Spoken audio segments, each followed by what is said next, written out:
Okay.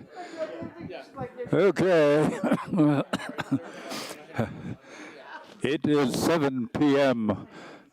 on March 10th, 2026. This is the Town Board of Estes Park. Regular meeting is now in session. Anyone who'd like to stand and say the Pledge of Allegiance with us may do so. I pledge allegiance to the flag of the United States of America and to the republic for which it stands, one nation, under God, indivisible, with liberty and justice for all. Thank you. Mayor, I'd like to interject before you begin and make note that it is a special day. It's Mayor Gary Hall's birthday, and he got to celebrate with a town board meeting. We'll have no public outcry, but that one's okay. No, we are going to have public outcry because we're going to sing him happy birthday and have him make a birthday wish for us. All right. Oh, well. Hopefully we don't burn down town hall. I think he has, doesn't he have to wear his hat for his I think he does. I guess so. You gotta put the Okay. hat on. Please don't sit on the fire scene. Well, Yeah. then we can have the music. Something like that. Happy birthday to you. Happy birthday to you. Go faster. Happy birthday, dear Gary. Happy birthday to you. And many more. That was beautiful, and I will expose my wish, which is 100% of registered voters voting on April 7th. Do it. There. We have some treats to share, so we'll put those up. Please help yourself. Have a little sugar blast tonight. Yeah. We're going to get to the issue of agenda approval, and I would like to make one change to the agenda as written. We have an item toward the end of the agenda that we want to move forward after the consent agenda because we know that there are interested parties on that one, and we don't want to wait until the wee hours for that one. That happens to be, where is it?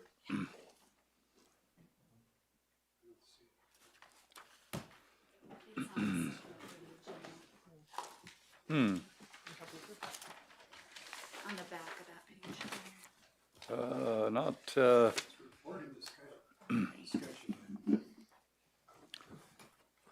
all right, it's report and discussion item number 1, semi-annual compliance review with board governing policies, policy 1.9, self-monitoring of the board, but that will also include discussion of the complaint raised by Christy Jacobs on January 31st, 2026 regarding the January 27, 2026 town board meeting, and Trustee Brown has asked that that be taken up with the board. I would like to move that item to immediately after the consent agenda. Is there anyone? Second that. Okay. Well, let's go ahead and vote, see where we're at.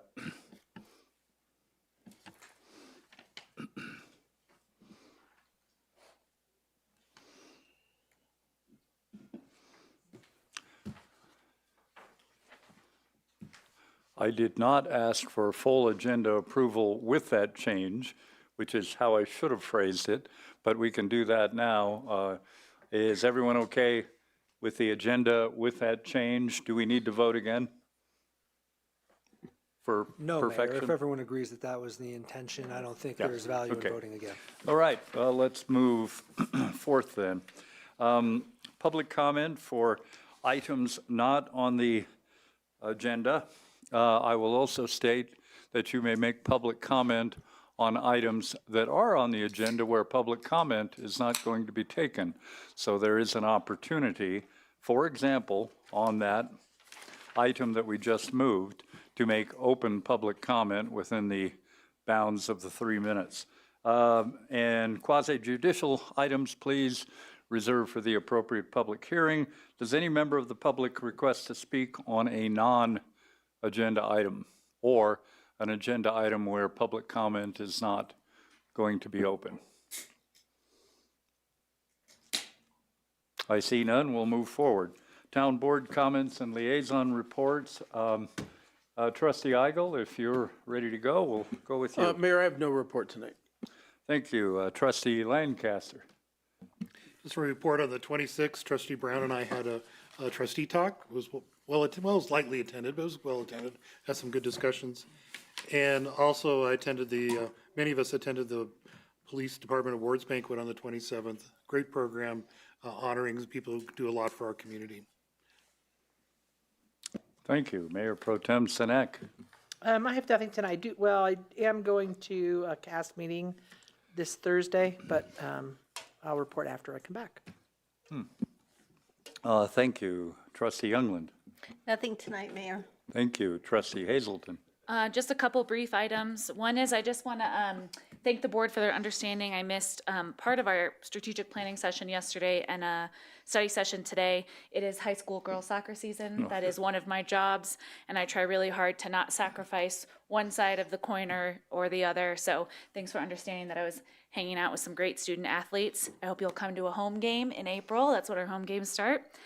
I also wanted to report for restorative justice. I attended the police department banquet as well.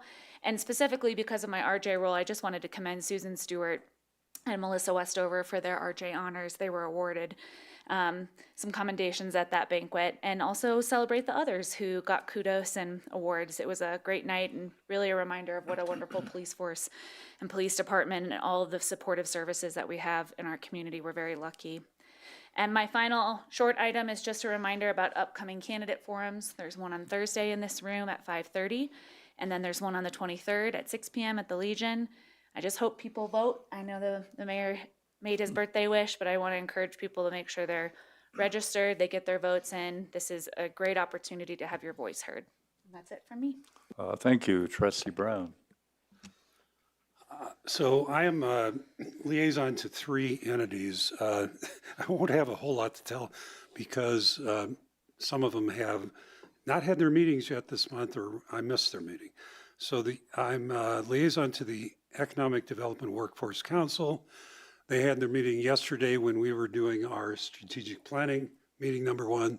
Couldn't be 2 places at one time, so I was here instead. Housing Authority, liaison to them, but they don't meet till tomorrow. It's always the day after the first board meeting, and so that's kind of tough to report on that. But we did have a lengthy Board of Adjustment meeting, which is very, very unusual. It was 3 hours long. I was only able to stay for an hour of it, but there were 2 matters on the agenda. One took a considerable amount of time. It related to a variance request from the riparian setback for fish hatchery project. They did not make a decision. They wanted some more information on that. And the other was a variance request on a building of a garage, and that variance was granted. So those meetings usually last about 45 minutes, so a 3-hour meeting is very, very unusual. But thanks for Steve hanging in there with it. And anyway, that's all I have to report on liaison.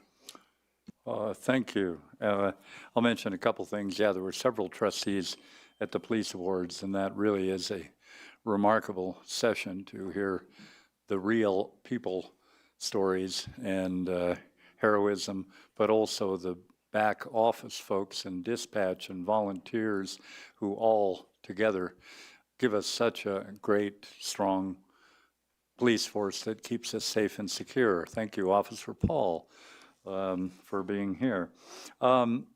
A week from yesterday, and I think it was in the paper, there will be a presentation of the first annual Kent Smith Civic Engagement Award that is designed by the Smith family, who are sign makers and other kind of things.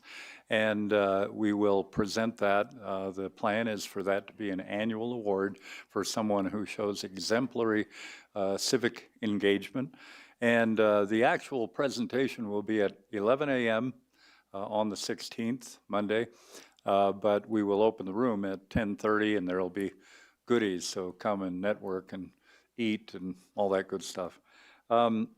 I had the good fortune, I love anything about the schools, so highly supportive of Kirby and others who help our school. I was at the 6th and 7th grade, 5 classes in one day, a week ago Thursday, I think it was, giving me once again amazing respect for our teachers and their stamina and their intelligence and guiding all those folks. But it was a great session. I talked about how the town government works. They always seem to want to know, well, why'd you become mayor? Or what's the worst thing about it? What's the best thing about it? And I can answer those questions, and we do not get into partisan politics. I'm committed to that. There are two things that will be happening as we move forward with the election and committee and liaison assignments. With Cindy Youngland, this being her last meeting, and I'll make some, okay, stay here for a minute. No, it's our next one. Oh, it's the next meeting, the 23rd, I think? 24th. 24th? Anyway, 1724, you are correct. Anyway, in addition to mentioning how we'll manage some of the changes and things, I want to thank Cindy for her exemplary service. She always speaks from the heart, but she uses her brain too. So she's got an awful lot of history, awful lot of knowledge, brings up points that nobody else thought of, help us expand our knowledge of a topic as we're looking at it. So thank you so much for the work you've done. I'll say that again on the 24th, apparently. She does sit, I'll use different words, I'm an improviser, but the Regional Opioid Abatement Council, which is one of the things she's done such good work on, there will be a meeting or two, the end of March and end of April, we will fill. My current plan is that I'll attend those in Cindy's place until we get a permanent person assigned through the board action in the second meeting of April after the election. And finally, we also discovered that there actually is verbiage relating to the agreement between the Arts Center and the town to have a liaison to the Arts Center. And given the focus on that, we may add that to the list of assignments and liaisons. I think that would be a good thing, as much emphasis as we're putting on the arts. That's it for my commentary.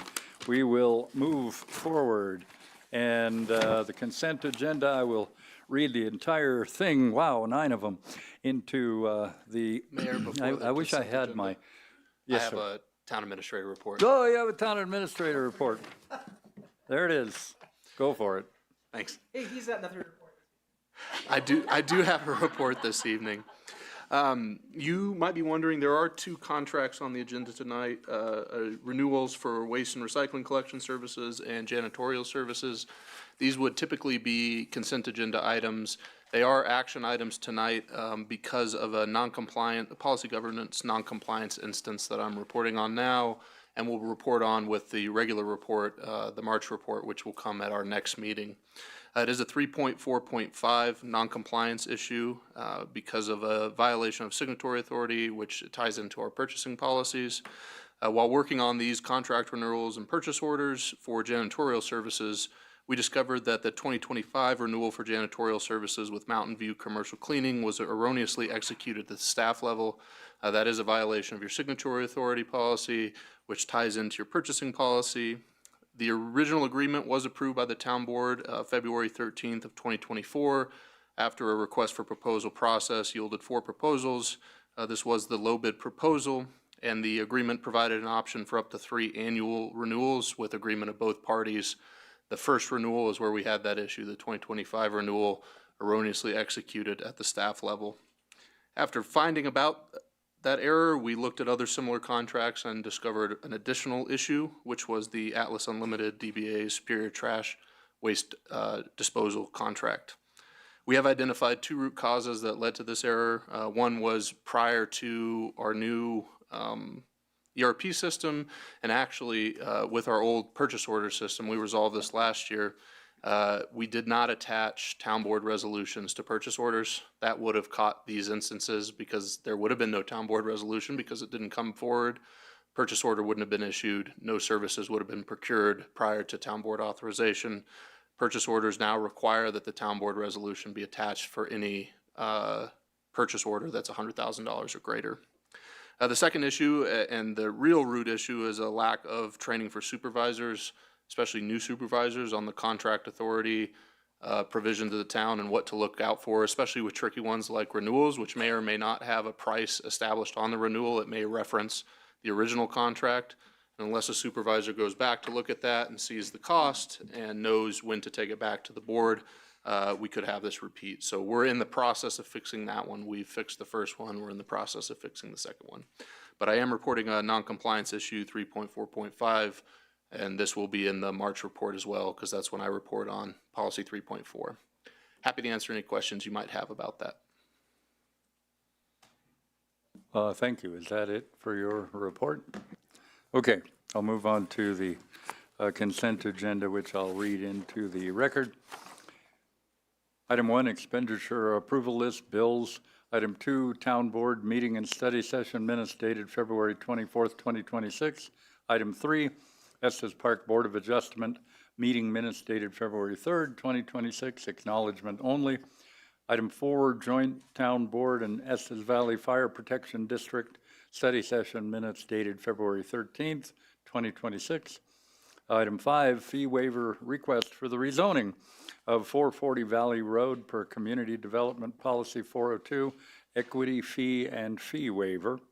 Item 6, letter of support for the Local Impact Accelerator Grant from the Colorado Energy Office. Item 7, Resolution 1926, Professional Services Agreement with Root Policy Research for the Housing Action Plan 47,000 grant funded. Item 8, Resolution 2026, setting the public hearing for a new beer and wine liquor license application for Snow Dragon LLC, DBA Mary Jane's, 358 East Elkhorn Avenue, Estes Park, Colorado. And finally, item 9, Resolution 2126, setting the public hearing for a new hotel and restaurant liquor license for Sky Peak Group LLC, DBA Estes Park, 145 East Elkhorn Avenue, Units 98 and 105, Estes Park, Colorado. Does any member of the public or the board wish to remove any of those items from the consent agenda? Mr. Mayor, I request we remove item 5 from the consent agenda. Any others? I was going to say the same thing. Can I have a motion? I move to approve the consent agenda with the removal of item 5. A second? We can vote.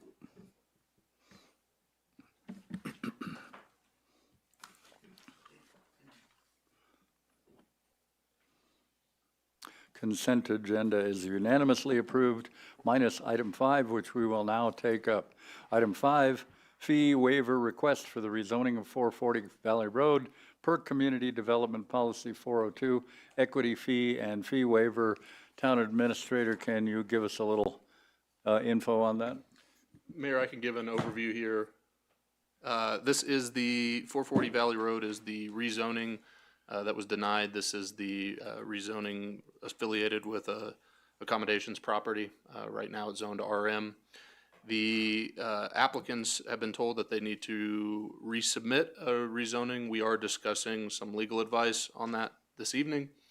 In order to facilitate, if they do in fact need to resubmit and go through the process again, we don't, as staff, believe that it's righteous to charge the rezoning application again. So this is a proposal to waive that fee. If the board is ultimately don't need to resubmit, it is inconsequential, but if they do, this puts us one step further and accelerates that process. Thank you. Any other comments from, I'm in favor. I wasn't going to remove it from the consent agenda, but I was going to make a comment that I very much appreciate staff's direction on this. I think it really shows the attempt to make this work, so thank you. Okay. I agree. I just wanted to thank staff for doing that. It's the right thing to do. These people have been through heck with this, and anything we do to make this process easier to get this done, straightened out, would be appreciated. So thank you for bringing that forward. Trustee Brown. Ditto. Okay. I will take a motion for item 5. I move for the approval of this exception to Community Development Policy 402, equity fee and fee waiver, to provide a reimbursement of fees related to a forthcoming rezoning application for property located at 440 Valley Road. I second.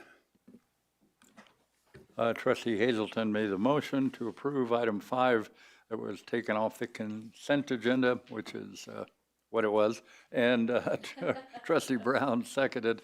We can vote.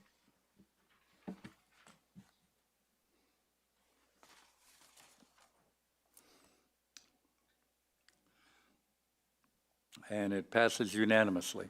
Thanks, Travis, for working through that. We now will move to the item that we moved forward on the agenda before we get into the Planning Commission items, the semi-annual compliance review with board governing policies, policy 1.9, self-monitoring of the board.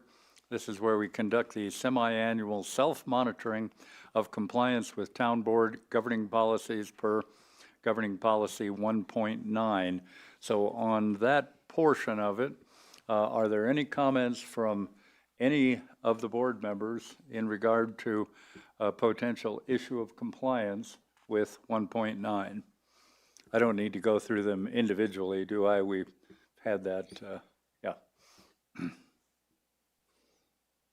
I see none, so I think we can move on with the other topic that is part of this. This will include the complaint raised by Christy Jacobs on January 31st, 2026 regarding the January 27th, 2026 town board meeting.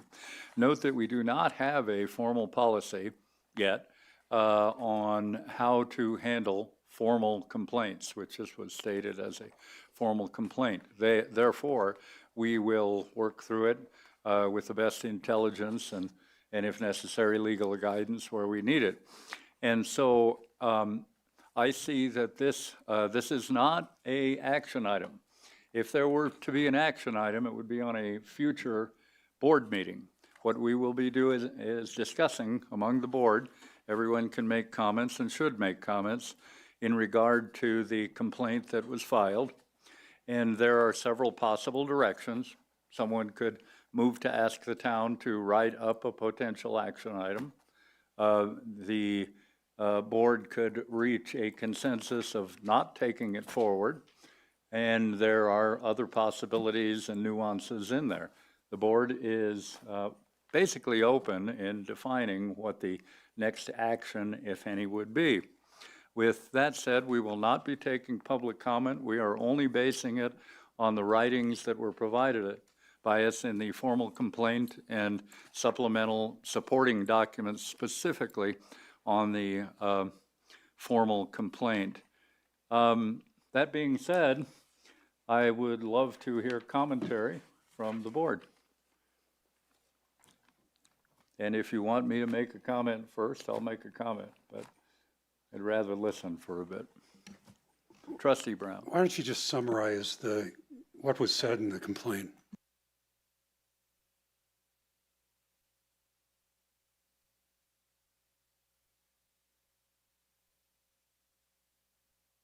Summary was that Trustee Brown in the January 27th meeting made comments when we were discussing some of the rezonings where he made reference to a lawsuit against the town, though he did not name the litigants.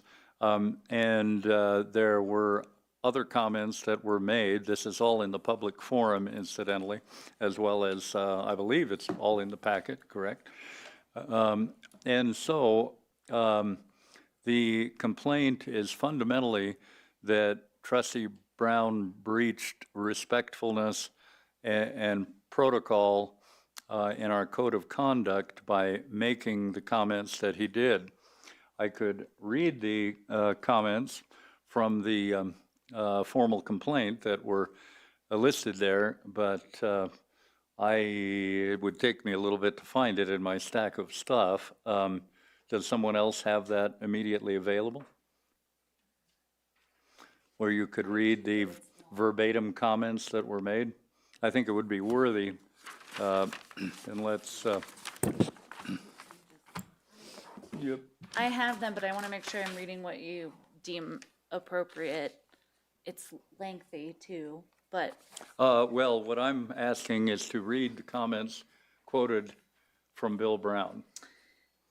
So what is reference during the 440 Valley Road discussion from the transcript provided to us in this public comment was trustee Brown.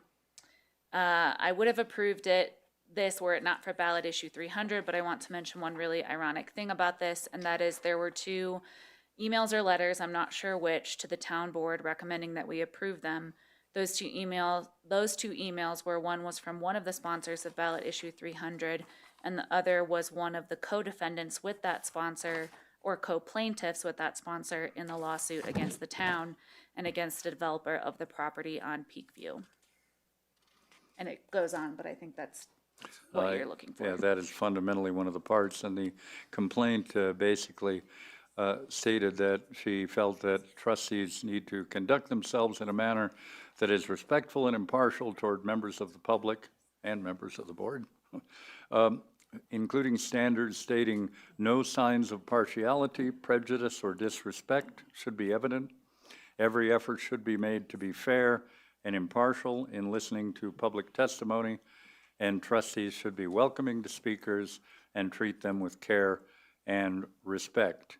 I will read the following comment also, since it's supportive of her statements. Trustee Brown's remarks, singling out residents for their civic activity and/or unrelated constitutional legal involvement, rather than addressing the substance of their written comments, are inconsistent with these standards, in Ms. Jacobs' opinion, and undermine the town's obligation to conduct quasi-judicial proceedings in a fair and impartial manner.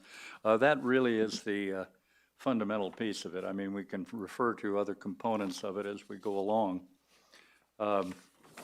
Comments? Mayor, in a clarifying letter we received from Ms. Jacobs on the 9th, it's in the public record and it's in our packet. The words that I spoke at a meeting were mischaracterized. They were referring to a different issue, a different topic in that conversation.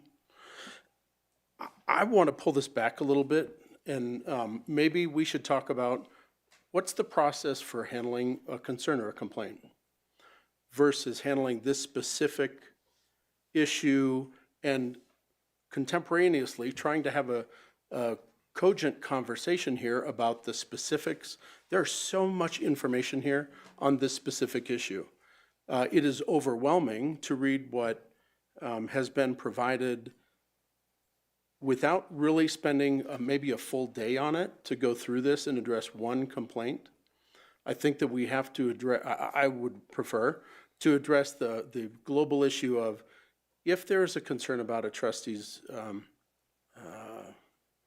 conduct, we should have a process to deal with that. And that should be a process that we can follow consistently on any comment that comes in or any concern that comes in. I realized shortly after being seated here that I did not have to answer to you all. I did not have to answer to the staff, but I could be recalled at the whim of a voter who could get the support. And so my allegiance, my loyalty is to the voter. And I think that the voter has the opportunity to take a formal action if there is a real issue. I don't want to push it to the level of having to recall a member of this elected board. I want to establish a process for someone to follow if they have a legitimate concern. So I'd like to pull back from this specifically, call out that I've been mischaracterized in this letter in my comments, and hope that we can have a higher level conversation about this. And I'll make a related, maybe different comment, that we absolutely can ask the town to begin crafting a policy statement that would help guide us in the event that there is a complaint, so we have a formal process to do it by. On this particular one, my sense, and I have great respect for the intelligence and input from Ms. Jacobs and others, I think that Bill, Trustee Brown, can work to choose better words as he moves forward. I'm glad to give ideas. Any of us can also give that. I do think that he can prepare his remarks and make sure that he's absolutely choosing the words. In my, one of my recent articles, I made comments, or maybe it's one that's coming up, about trigger words. And I've been reminded by a lot of people in town that there are certain words that trigger things one way or the other to people. And I'm fully aware of that, but sometimes I'm not sure which words are the trigger words, so it helps me to have people give me that input from any direction. It helps me continue to craft the clarity of my statements when I need to make statements. In this case, I feel that Trustee Brown's comments could have been better, that there was some clumsiness in some of the choices of how he said it. And yet, I do not see that it rises to the point of bullying, censure, or removal from committees or anything. That's my opinion. I'm one of the members of this board. I would like to resolve this tonight, so I would love to hear from other trustees. So we somewhat, I agree with you, there should be some kind of procedure. We do have somewhat of a procedure in the fact that we are self-monitoring. Now, whether, what the details of that is maybe worked out. But what I don't want to do, and this is coming from somebody who is term limited, so it's a little easier for me to say this. I do not want people not to be able to say what they think. Now, it's one thing to be a personal attack, on a specific person, but I don't stop what people say up here to us. And then we've been personally attacked until it gets really ugly. We don't stop it. So people have a right, they have an obligation on this board to say what they think and how they feel. I may not agree with Bill 50% of the time. But that doesn't mean that he doesn't have a right to say what he thinks. It's different when it's a personal attack on somebody. That's a whole nother issue. But we've sat here for hours on end being attacked for our thoughts, our processes, even things that we can't change. And I don't take that back. I mean, that's what we're here for, and that's what we're here to listen. But anybody up here that just has to give up their right to say what they're feeling and what they're thinking and why they're making a decision the way they're making it, I don't know about you, but I don't want to be a part of an audience that can't have the board explain why they're voting on something. And maybe it's not the reason that I agree with. And maybe it's not the reason that somebody in well, I say audience, I hate to say that, but one of the citizens agree with. But to make these decisions up here, there's not a single board member that I've worked with in that last 8 years that has not made a decision based on what they really feel is right for this town. I don't see anybody making a decision that's based on what's right for them personally. I haven't seen that one single solitary time in 8 years. So people are here making decisions based on what they think is best for the town.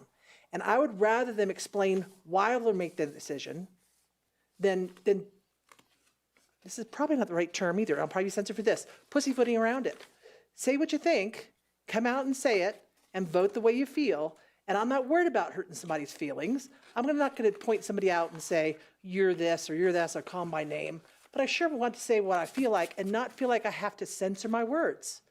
That all that becomes part of the fact that not cursing and not yelling fire in public. I get that. But freedom of speech is beyond just the citizens sitting out there. The freedom of speech is up here too. And the freedom of speech, whether it's personal or whether it's why we're voting for something, I think should be important. Now, I'm not commenting even on this particular one.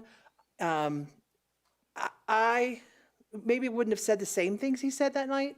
I didn't find it personally offensive to anybody. People might have. They might have. But I don't think it was meant that way. I think it was him trying to explain why he was voting a certain way. And he may not have agreed with the way he was voting, but he had to for certain reasons. And he was trying to explain that. Did he explain it by hurting somebody's feelings? Maybe. And I don't, make the person feel bad if they, have that feeling. But I do not want anybody not be able to say what they feel because they're worried about hurting somebody's feelings. Because everybody gets their feelings hurt every single day. And if we all pussyfoot around that, we're never getting anything done. So that's how I feel. Trustee Lancaster. Yeah, I think we can address this one too. I looked at that, and we do have a policy 103, that does say, what we do and what we look at in our code of conduct, and it also includes sanctions. And that the board, in a case, we can For trustee behavior and contact, trustees who intentionally or repeatedly do not follow proper conduct may be reprimanded or formally censured by the town board. Serious infraction of the code of conduct may lead to other sanctions as deemed appropriate by the town board. And as trustee Eigel said, the ultimate would be the citizens can correct that as well. I do think it's appropriate as a board to act in a civil manner and that we do that. And part of that is we have to hold ourselves to that standard. And I think there needs to be something short of recall to say somebody, you were out of line, and we think you're out of line. And the fact that we have agreed on a code of conduct saying this is how we are going to treat each other, this is how we're going to act in public and in private. And I think it's key to our policy governance philosophy. That said, I have no problem with anything that Trustee Brown said. I think it was a statement of fact. It wasn't bullying. It wasn't aimed at anybody in particular. It was accurate. Frankly, I could be the target of him because I was thinking the exact same thing. There was some irony here of the people, some of their statements not being congruent with previous actions. It wasn't a criticism of the previous actions in passing the initiative. The initiative passed, whether I voted for it or not is irrelevant. It's passed, it's law, and we're going to enforce it and support it, period, until either the citizens change it or the courts change it. I would not support even us. I know we have the ability to change if we wanted to. I wouldn't support that because the citizens said that. But that said, the irony there was pretty obvious. It was to me. He didn't name anyone specifically. It wasn't in a derogatory manner. It wasn't inaccurate, and it wasn't aimed at influencing the decision. I think it was just a comment. It does not rise to the level of being a violation of the code of conduct, in my opinion, and not even close. And I agree with the Mayor Pro Tem. You got to be a little thick-skinned if you're going to participate in public process, whether you're on this side of the dais or the other. And if something is alluded to, some irony there, somebody is that insulted by that, wow, could have been a lot worse. And there are a lot of things that people would say that are a lot stronger than that, and certainly things that show up on social media and other places are much more virulent and vehement than that. So I have no problem with what Trustee Brown said. I would not support any type of actions. I think what he said, he had the right to say. I don't even have a problem with the way he said it. If we had somebody that did violate the code of conduct, I would hope I would be the first, or one of us, we would step up and say, look, you were out of line. I would hope my colleagues here would say that to me and say, you crossed the line. This is inappropriate. You weren't here. You didn't follow our code of conduct that we've all agreed to, and then take whatever consequences there are from that point. But I don't think this comes to that. I think there's some sour grapes going on here that, I'm not going to try and say what the motivation was. I appreciate people participating in local government and saying what they think. But you also need, then the flip side of that is you also have to respect others people's right to say what they think and what they bring forward. So I have no problem with this. I don't think it's something we need to address. On the bigger picture, from Trustee Eigel's comments, it's pretty vague in our policy of we can do sanctions. If we want to flesh that out a little bit, saying how we would do that and what process we do, that's probably not a bad thing to do. It's pretty vague, and luckily we've never had to use it so far. So we've never tested it, and at this point, maybe we want to flesh that out a little bit more and do more how we would handle a complaint against a board member. But in this case, I don't think Trustee Brown did anything wrong, and so I don't think it should go any further. Trustee Youngland. Thanks, Mayor. So, a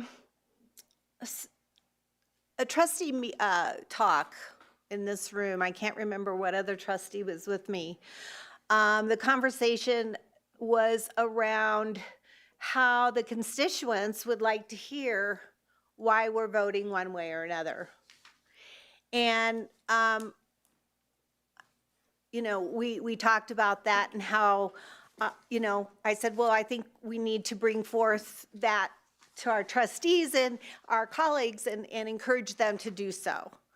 So, I mean, I remember that night, I, along with Frank, thought the same thing that Bill said. I did not take it as a negative slam to anybody.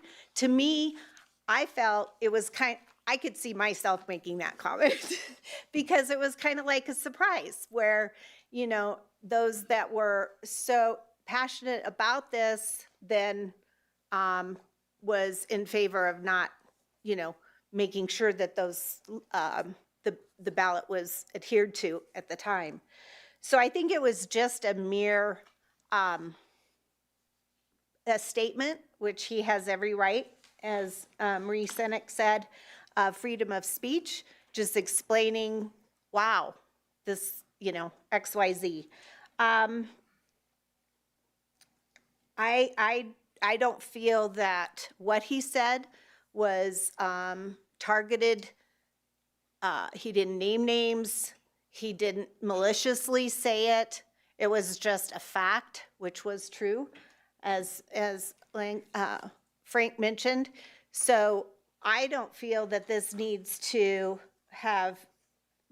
take any further action. I don't think any action needs to be taken other than, if you didn't say it, I probably would have, because I thought it. So I won't reiterate it anymore. Thanks.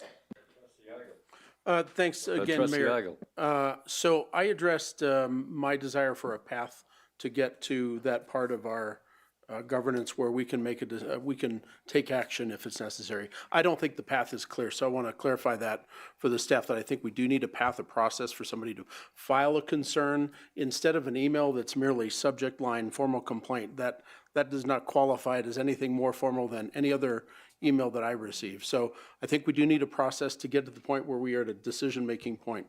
But I want to say that I think that Trustee Brown has been quite well-behaved in the process of this, as this has progressed from formal complaint versions, several versions, several emails that have come to us, an abundance of information.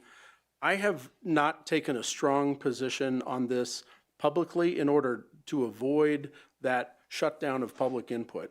I don't want to take a position and no one will even talk to me because they think I'm already too biased as it is. So on this, I have listened. But Trustee Brown was not out of line. He brought information from the public written comments to the public meeting. So he really just revealed what was in writing. And as other trustees have mentioned, this is the irony in the statements, the position, and the people that were involved were not lost on the community or these trustees. So I appreciate now hearing in this circumstance that this was not Trustee Brown alone, but he took the heat for it. So I want to lend him my support as well. We need to find a path for that complaint. And yeah, I think we're going the right direction on this. We have the tools if there's a major problem, but I think that this went the right direction. It is time to register our feedback with the community and the party that has lodged this concern. Trustee Hazelton. That was in my notes too, Mark, that I wanted to appreciate Bill for bringing this to the forefront, so much so that we're having this extensive conversation about it now. I think to deal with it so publicly at his request, certainly at the community's request too, or this community member, I should say, at that request. But Bill supported that, and I think that's a great demonstration of his character. It would have been much easier to try to let that slide by. So I appreciate Bill bringing it into the forefront. As far as everything else that's been said, I was just checking things off my list and things that I agree with. What I want to clarify too is that what Bill stated was public information and had been for months. I mean, there was a newspaper article about it. So I don't think Bill revealed anything or unveiled anything that was confidential or private. This is public information that he mentioned. I too had those comments in my personal notes when I was preparing for the meeting, but I deleted them from my public or from my comments as a board member, mostly because personally, I had a moment of reflection of how does this help move things forward? And for me, I didn't find that making that comment would have been, in my opinion, something I wanted to, how I could help move this forward into a positive way. So I might have disagreed, I mean, I had the same thought, chose to not say it, but that's, I don't think there was anything wrong with it. End of story, I just don't believe it's a violation. As far as future process goes, we do agree to this policy as board members, so we are required to follow it.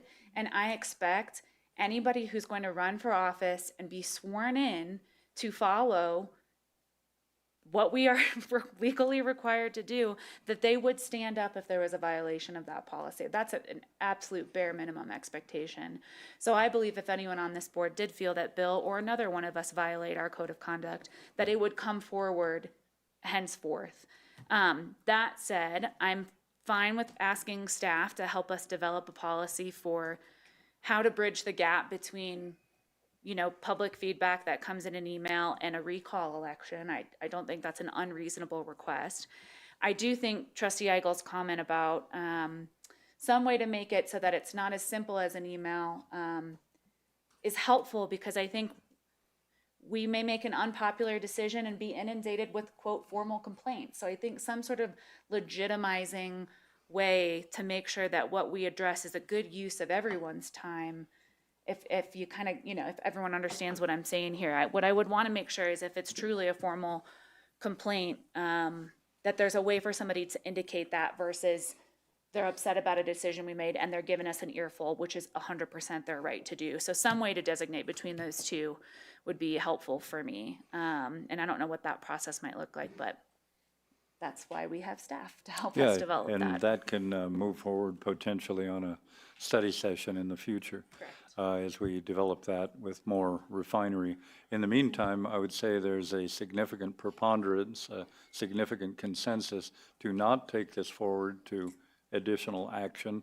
And at this point, I would end the discussion unless someone feels there's a word that has to be said. Mr. Brown? So I wasn't sure whether I was going to say anything or not. I do appreciate the board's review of this. I thought it was important that it come to the public to have this discussion. I know there's some pretty ugly things that happen in some communities with the disputes between the board or amongst the board and others. I remember the situation where down in Fort Collins, you had people who glued their hands to the wall in Fort Collins setting. Anyway, I've got pretty thick skin, and this didn't bother me other than the idea that this was bullying or intimidation struck me as quite a stretch here. And I did want to hear what others thought about that particular point, because I think that was the core of her complaint. And I do want us to be able to civilly talk about things. Yeah, I'm going to have an extreme, I'm going to be forthright in what my opinion is, because I think the populace is entitled to know. And even if that is a perspective that may offend somebody, that's who I am. And I try to be respectful. I think I was respectful despite the complaint. And one last thing I just want to say is I actually think we do have a process for this, insofar as when this came up, Travis and Dan talked about this and basically said, well, it seems like the only way to confront this is for a trustee to bring it up. And so that's why I brought it up. I didn't think that it made sense for something of this nature to go undiscussed. And process matters. And I will attempt to be respectful in the future. But again, I think we have that process already. And I would not really necessarily want to have someone other than a trustee bring it up. I'm not sure that that's appropriate either. But, you know, if the board decides they want to do something different on that, that's fine with me. I do think process matters, and I'm glad we had this process. Mr. Lancaster. Yeah, on the bigger picture, and I think I want people to understand, the baseline for us is that we follow the law, and we have to do that. But I think we hold ourselves to a higher standard, and that's what policy governance does, and that's what this code of conduct is. And not all governing bodies do that. And I'm proud that this one does, and that our code of conduct holds us to an ethical and moral level higher than the base level that's the law. And hopefully we keep developing that and respecting that. And I think that's one of the reasons why we're a successful board, and we don't have the infighting that many others have. So just wanted to mention that if people haven't looked at that and looked at what we do with policy governance, it is so we hold ourselves to a higher level than just the bottom line that the law requires us to do. Mayor Pro Tem. Just quick, because I don't want to come out that I'm yelling at people. Just want to make sure everyone understands that there is a certain level that we hold ourselves in the fact that when people are upset with us, we don't fight back. You know, our job is to listen. And no matter how upset somebody is, our job is still to listen. So don't think I'm saying that that's not the case. But I did want everybody to understand that we do have system in place. Like I said, procedure maybe not, cut out, but, a few years ago, and the only reason I bring this up, and I'm not saying, I brought it up, but I brought it up from another board, is that at the time we had the town administrator would have a self-evaluation. He evaluates whether he gets his stuff right and if he's following procedure and everything else. And so at the time, it's like, why isn't the board? And so we have to answer to that. And if there's a problem with it, every single board member has the right to bring up the problem another board member has. So if I did find something, there's nothing wrong with somebody from the emails coming in and saying, I thought they were out of line. That's okay. That's not a problem. The question is that we as a board do self-monitor that. And so if somebody does have a complaint, and I don't care if it's an email or it's a phone call or whatever, if I find that it is justified to that level, I wouldn't have a problem bringing it up and saying when we're self-evaluating our board. But we do have a procedure going to the mayor and talking about this way. So there are procedures in place, and it's just that we haven't used it very often. And so this board's not ignoring those things. And even this one, talking about it and bringing it out in the open, I think is important. And I think it is important to understand that people do get certain emotions from things and feel like they're being singled out and attacked. And there's nothing wrong with that. And there's nothing saying that I'm negating those feelings. I just want to make sure everybody knew that. I think that's important. And I do think that we have that procedure in place, whether it's a formal complaint. I actually think the emails are fine. If somebody emails me and something really happened to the trustee, I wouldn't have a problem at all going to that trustee or going to the mayor at all. So I just want everybody to know that I'm not saying that nobody's allowed to say anything. You're more than welcome to say anything you want. So, right. I believe we can move forward. We have plenty of other actions to take here. Our consensus was no action going forward. However, we do want to study our policy and see if we can get better definitions or guardrails. It's not of immediate urgency, but we'll want to look at that. Planning Commission items. Item 1, action item is, and this will be a public hearing. Planning Commission action item 1, resolution 2026 Chase Minor Subdivision Plat, 173 Stanley Circle Drive, Bob and Michelle Chase, owner applicants. At this hearing, the Board of Trustees shall consider the information presented during the public hearing from the town staff, from the applicant, public comment, and written comments received on the application. Has any trustee had any ex parte communication concerning this application which are not part of the board packet? I don't see any affirmative motion. Any member of the board may ask questions at any stage of the public hearing which may be responded to at that time.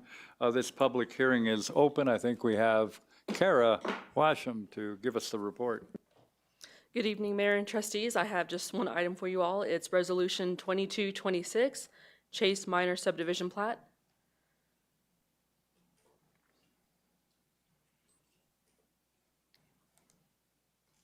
The purpose of this item is for Town Board to conduct a public hearing to consider an application for a proposed minor subdivision, which would divide an existing 1.17 acre lot into 2 lots in the E Estate zoning district, review the application for compliance with the Estes Park Development Code, and approve, deny, or continue the application. Here's a quick background. The subject property is a 1.17 acre lot in the Little Prospect Mountain subdivision. It is zoned E Estate, which requires a minimum half-acre lot size. It is legally conforming. The property is developed with one single-family detached home. The property includes a detached garage, small shed, and travel trailer pad. The subject property is located approximately 625 feet southwest of the intersection of Stanley Circle Drive and South St. Vrain Avenue. Here's an aerial image of the subject property. You can see the existing single-family home in the southwest corner of the property. The subject property and surrounding properties are all zoned E Estate and developed as single-family residential use. The future land use map designates this area as suburban estate. The applicants request approval of the Chase minor subdivision plat to subdivide the existing 1.17 acre lot into 2 lots. The lots will be 0.67 acres and 0.5 acres. Lot 2 will contain the existing development. Lot 1 will remain undeveloped for now. The applicants intend to place the smaller lot in a trust for their beneficiary. Here's the large plat rotated around to fit the slide. The blue lot is Lot 2 and contains the existing structures. The red lot is Lot 1 and will remain undeveloped at this time. So moving on to the review criteria for subdivisions. Pursuant to Section 3.9E, Standards for Review, all subdivision applications shall demonstrate compliance with the standards and criteria set forth in Chapter 10 and all other applicable provisions in the code. A minor subdivision is defined as the division of one or more lots, tracts, or parcels of land into a total of not more than 4 lots, provided that each one results onto an existing street. Unlike standard subdivisions, which require a 2-stage approval process with a preliminary plat followed by a final plat, minor subdivisions are streamlined and only require a 1-stage process with Planning Commission recommendation and Town Board decision. The next few slides will summarize the applicable review criteria for subdivision standards, starting with lots. The proposed minor subdivision includes 2 lots, approximately 0.67 acres and 0.5 acres. Both lots meet applicable dimensional standards. The plat designates 2 potential building envelopes, ensuring adherence to all applicable building setbacks for the existing buildings and structures, as well as any future development. The proposed net density is 1 unit per lot in compliance with the maximum 2 units per acre for E Estate. The proposed subdivision is consistent with recommendations of the Estes Forward Comp Plan, which designates suburban estate as the future land use for the property. This category is intended for low to medium density single-family residential development. The built form typically consists of medium-sized single-family homes on lots that are at least 1/4 acre in size. There are no mapped geologic or wildfire hazard areas identified within the subdivision area. The Water Division, Power and Communications, Fire District, Sanitation District have reviewed and expressed no objections to the proposed minor subdivision. The proposed minor subdivision will be for single-family residential use consistent with surrounding uses. No public improvements are required with this application. The existing lot is accessed from Stanley Circle Drive by an asphalt driveway. Shared access is proposed with the minor subdivision application. Sidewalks or trails are not required. Grading and site disturbance is not applicable. Open space area, also not applicable. Public Works expressed no concerns regarding drainage, and there's no dedication of public right-of-way. Here are some advantages. This proposal is consistent with the standards of the Development Code, specifically Section 3.9 and Chapter 10. Approval of the Chase minor subdivision plat would allow the applicants to split the lot for the purposes of estate planning. There are no known disadvantages of approving the Chase minor subdivision plat. At the public hearing on February 17, 2026, the Estes Park Planning Commission voted unanimously to forward to Town Board a recommendation of approval of the Chase Minor Subdivision Plat. No public comment was voiced at this hearing. The general notice provisions outlined in Section 3.15 of the Estes Park Development Code were followed. As of the time of this presentation, no public comment has been received. And that concludes my presentation. Here are some sample motions. And let me know if you have any questions. The applicants are here as well. Are there any conditions for approval that are not in your staff report? No, there are no conditions of approval. Does the applicant wish to make any presentation? Any person will be given an opportunity to address the board concerning the application. You got to state your name, and you'd have 3 minutes. Are there any comments to be made on this application? I don't see any movement. There's no need for a rebuttal. Town Clerk's Office, are there any communications that have been received in regard to the application that are not in the board packet? No public comment was received. Thank you. Board of Trustees, any further questions concerning the application? Trustee Eigel. I don't have any questions. Okay. All right, well, I have to close the public hearing. So, all reports, statements, exhibits, and written communications presented will be accepted as part of the record. This public hearing is closed. I'll take a motion. Thanks. Planner Washington just read it exactly the way I read it. This exceeds the minimums. It's more than they're required to keep per lot. I think it's consistent with the neighborhood. The plans are all there. I would make a motion to approve this resolution 2226, approving the Chase Minor Subdivision Plat. Second. Trustee Eigel moved to approve 2226. Trustee Youngland seconded. Any final comments? We can take a vote.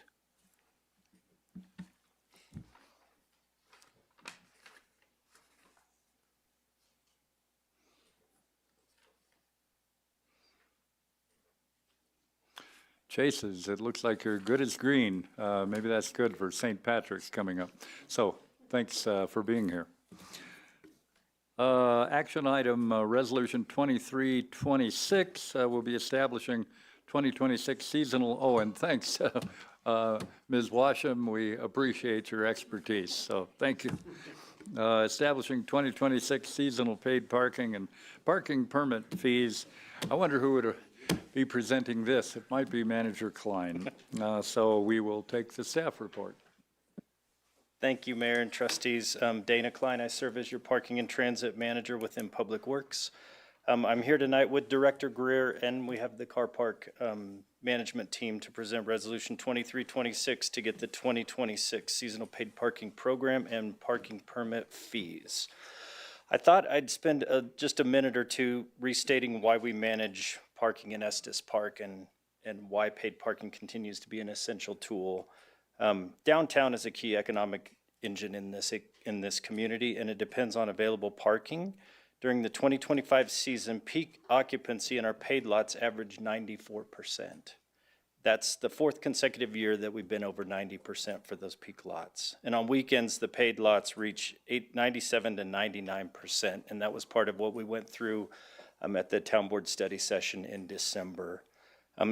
Industry best practice, which we've talked about before, tells us that when we hit 85th percentile, we need to make some changes to programs to help people find parking, so that what it does is it makes people feel frustrated that lots are full when it gets to 85th percentile, and that's when folks start driving around, circling, or creating congestion, frustration, and emissions. Our paid parking program supports, which we've talked about before in the municipal code, and it's codified in our code, that we support the town business districts by making public parking available and by encouraging economic development, maintain adequate turnover of town-controlled parking spaces, encourage an adequate amount of parking availability for the variety of parking users, including efficient use of perimeter parking locations, and enhance use of the town's free shuttle system, which in this case is the peak, and then reduce congestion in travel lanes caused by drivers seeking available parking. The program is financially self-sustaining as a special revenue fund, which was one of the goals of that program. In 2025, which we've talked about before, and that's in your memo, the program costs were fully covered by the program fees, and the parking fund was able to repay our part of our base budget, and we added $24,000 in net revenue to the parking fund, and that money will, can be used for the peak program. Parking revenue in the special revenue fund can only be used for certain things which are related to transit and adding parking or enhancing parking programs. So for 2026, as in your memo, we're recommending a status quo approach to rates and locations. The rate would remain at $2 per hour for the 682 spaces in the same 8 parking lots for a season that runs from May 22nd to October 18th, 10 a.m. to 5 p.m. daily, and all the existing permit types and rates would carry forward unchanged. One thing that we did put in the memo and that we talked about a little bit at the town board study session in December was 2 trustees had questions. And those questions were, what are the methods to keep near to the 85th percentile on busy times and seasons? And the other question was, with occupancy lower on weekdays, could we have option for free parking on those days? So what we've done and what we've been exploring in past off seasons is a pilot program to propose dynamic pricing on an on-site or on-space available technology at 2 locations. And those are in your memo. The first one is the Riverside lot that's on Rockwell Street that's right across the street from Baldwin Park, the post office. And that is a paid lot. And what we proposed to do is use entrance and exit cameras combined with individual space tracking. And then we would be able to use that lot as one for pilot rates, which would run from $0 to $5 per hour based on what the demand is from 2022 and 2025 parking data that we have in our system database. And what we do is look at weekends that we get to peak occupancy quickly and then be able to modify rates to make sure that there were spaces available for folks in those lots. Because I believe what would happen is the Baldwin Park lot would fill up at $2, and this one would be available for folks later in the day at a higher rate during those peak times. Conversely, when the lot is not busy and we see trends that it's not, we could lower that to $0 and have that available to folks for a very reduced price from the $2 per hour. The second lot is the Davis lot on Moraine, and that is currently a free lot. And what we would do there is put cameras at the entrance and exit, and then we would be able to measure occupancy and turnover. And that lot is a really good one to do for a pilot program like this because it's very easy to drive by that and say, yep, 41 spaces in there, and I can see 12 of them are available.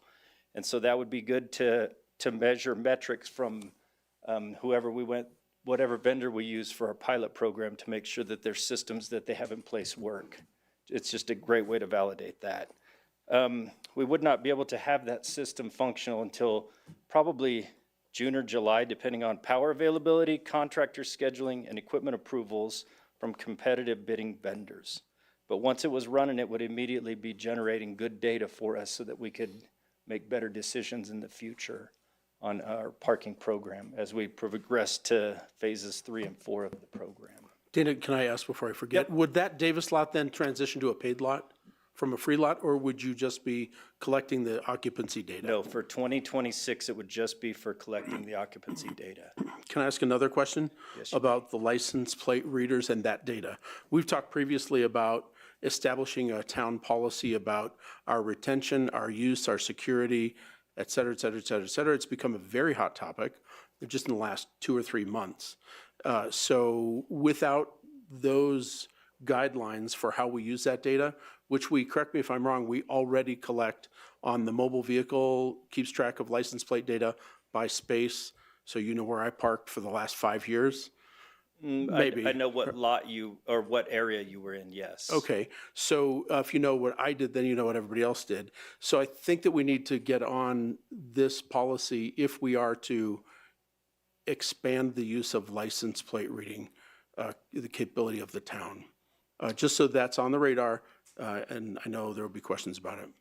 Sure. And our license plate data that we collect is essentially ABC 123. There's nothing attached to it. There's no vehicle types, nothing like that in our databases. So Is it a video or a still image that is collected? it is it's a video at first, but then it becomes a still image when they take the data off. I can't go back and look at video of anything. I'll just verify that with the team, but my understanding Yeah. of our systems for LPR is typically we're not using the video footage for anything except to capture that plate, and then that's all we care about. When we spoke, I supported the idea of dynamic pricing, and I think that it's a good opportunity for us to accurately reflect managing the demand. But since that conversation, something that's come up as I've talked about it with others is, what are you doing with the data on where I was parked? And since it's such a national conversation. So I want to be cognizant of that, and thank you. You bet. I'm sorry. You can keep going. Okay. I have a question, but I imagine you might answer it. Okay. But I'm going to keep the mic. So that program would not be, set up until we would get approval from the board or anything else, which would probably be June or July. And then that would give us information so that we can make better decisions in the future.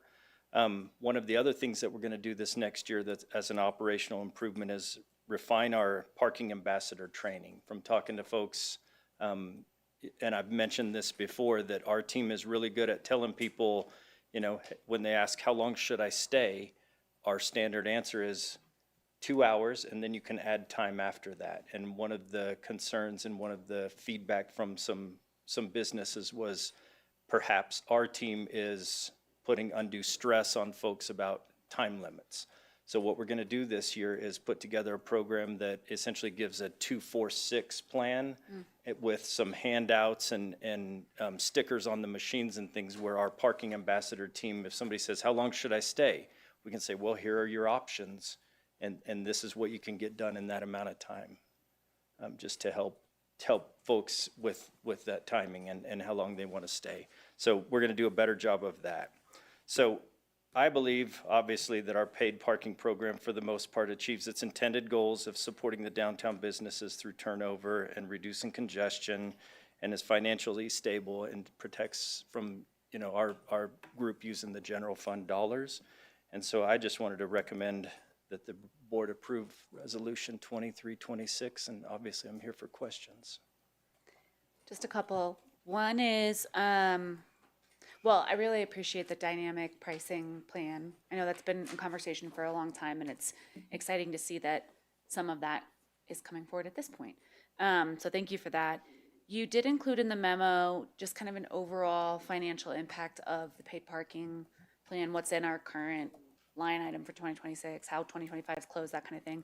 I'm curious about this pilot program, if that adds anything, adding cameras to the entrance and exit and those kinds of things, the additional ambassador training, is that all absorbed within the proposed budget, or are we talking about some additional funds? It is not. It would be additional funds, and we're going through with vendors right now to get what those dollar amounts would be. A lot of them do these programs, software as a service, so it could either be a per stall number for those lots, or it could be a cost for hardware plus a monthly fee or something like that. So we've received so far one good proposal, and we've received one that the car park team is going to go back to the vendor and kind of explain. We think they're looking at it from a bigger scale than what we're looking at for this pilot program. But there would be costs with that, but the idea is those costs could be borne by that lot based on the dynamic pricing. Okay. And then my second, it's more of a comment. We recently approved that the Davis lot would be used for some of that commercial loading permit. So I'm sure it's on your brain already to think about how that might impact some of the data that we gain from the entrance and exit and how that lot works. I'm sure you're all over it. Yes, it's fascinating for me to Yeah. run those models and see what that looks like if, up to 20 vehicles are in there overnight now, how well the cameras will keep track of that and be able to read from an optical or I guess a fuzzy image that they do, infrared, to read those plates and things at night, plus those vehicles in that lot from an occupancy standpoint. Cool. Thank you. Trustee Youngland.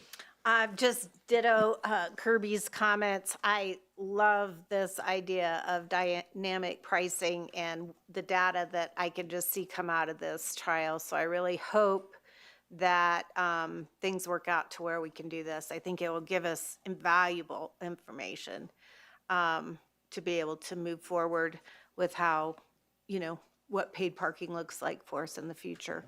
So I just want to kudos to you for taking our suggestions and our comments to seeing some action done on that. So thank you. The Lancaster.